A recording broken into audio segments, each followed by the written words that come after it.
Hello everyone! Last time we beat the Devourer of Gods. So this time I started off by grabbing the Staff of the Neckwyrm that the Devourer of Gods dropped. Then I went immediately to the Shimmer to craft the Mirror of Calandra, which is a post Devourer of Gods summoner weapon that summons weapons that attack for us. These two summons will be the summons that I use for getting other materials and for Yharon, since they are pretty decent weapons and available almost immediately after Devourer of Gods. After getting that summon, I did the Pumpkin Moon, Frost Moon, and Solar Eclipse for the 3 new materials they drop after Devourer of Gods: Nightmare Fuel, Endothermic Energy, and Dark Sun Fragments respectively. I started off with the Pumpkin Moon since I find that the easiest one usually. I decided to do each of these events until I got around 500 of each material they give. We don't need anything else these events give, as they are all out-tiered by better weapons at this point. Even though the Pumpkin Moon is the easiest of the 2 seasonal moon events, I still ended up dying 2 times. This is because Devourer of Gods buffs these events as well as gives them new materials. Once I was close enough to 500 Nightmare Fuel, I ended the event early by changing the time today. Next up is the Frost Moon. I brought with me 4 Warmth Potions since they help against cold enemies and reduce the duration of the debuffs they inflict. Even though I found it way harder than the Pumpkin Moon, I actually ended up only dying once. I think this is probably because I was less careful during the Pumpkin Moon due to how easy I found it. Like the Pumpkin Moon, when I was close enough to 500 Endothermic Energy, I changed the time to morning to end the event early. Finally, we have the Solar Eclipse. Funnily enough, it actually spawned naturally right after the Frost Moon. However, this one was also unexpectedly the easiest event out of the 3 by far. This is likely due to the lack of mini-bosses that truly hurt and challenge you. Most of the time I just sat around doing nothing until a Mothron spawned, and I killed it for roughly 25 Dark Sun Fragments. The regular enemies barely dropped any Dark Sun Fragments, and since Mothron rarely spawned, I just had to sit and slowly get to 500 Dark Sun Fragments.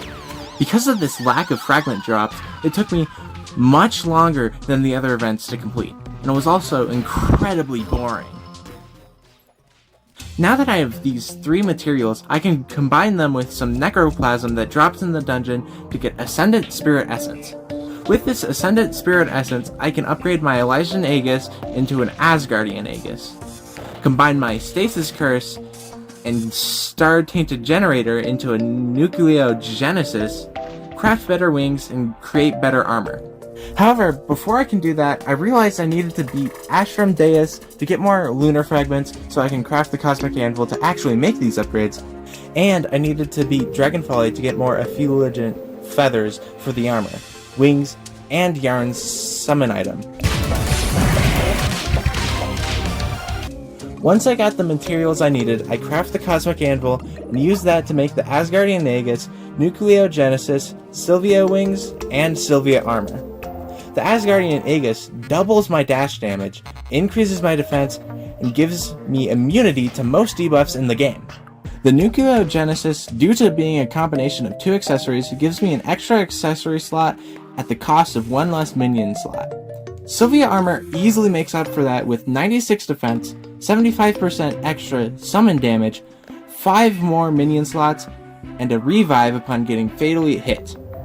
And the wings that go with this armor make that revive heal for half of my HP, as well as giving me more flight time and better mobility. Now that my weapons, armor, and all my accessories are upgraded for Yharon, all I need to do is adjust my arena.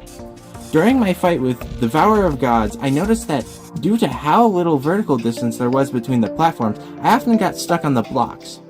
So I decided to remove every other platform to give a 40 block distance between each platform, and I also needed to extend my arena up by 1 platform to account for this as well.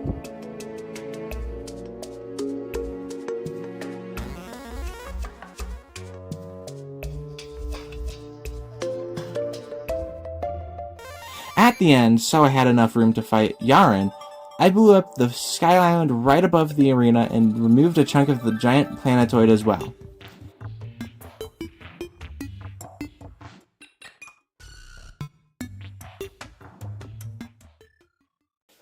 Now that I'm fully prepared for Yharon, I crafted the summon item, grabbed my potions, and summoned Yharon with the confidence that I was going to be able to do it first try. Never mind. Let's try that again.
And I needed to beat Dragonfolly to get more effulgent. And I needed to beat Dragonfolly to get more effulgent. Effulgent. Effulgent. Effulgent. Effulgent. Effulgent.